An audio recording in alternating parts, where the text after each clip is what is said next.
હજુ નવી રોડ બની રહી છે અને કનેક્શનો બધા લીક છે. આ જે બનાવવાળા જે વાઇબ્રેટર ચલાવે છે રોલરમાં, એના લીધે આવા કનેક્શનો તૂટ્યા છે ઘણી જગ્યાએ, કોઈ એક જગ્યાએ નથી. આમાં જો તમે સામે પણ એક લીક બતાવો દેખાય છે.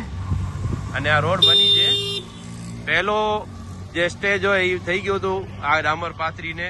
હવે બીજા સ્ટેજમાં આ ડામર ફાઇનલ કહેવાય એને, અને આ કામ ચાલુ છે બરોબર. અને આવી રીતે કાલે આ રોડ પર બની જશે.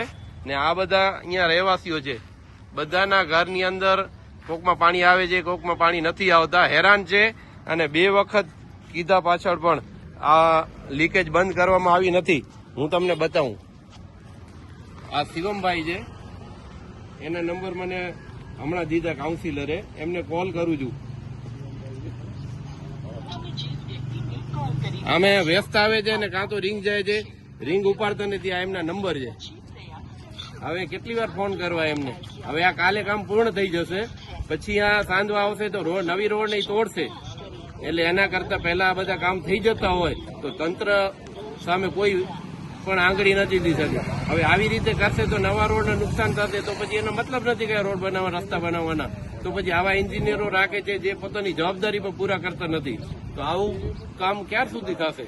અને આવા બધા રહેવાસીઓ દુઃખી થાય, રસ્તા ઉપર પાણી ભરાય, મચ્છરો થાય અને કામ પૂરા ન થાય. તંત્રને ફોન કરીએ, ફોન ઉપાડે નહીં શિવમભાઈ, તો પછી કેવી રીતે ચાલશે આવી રીતે?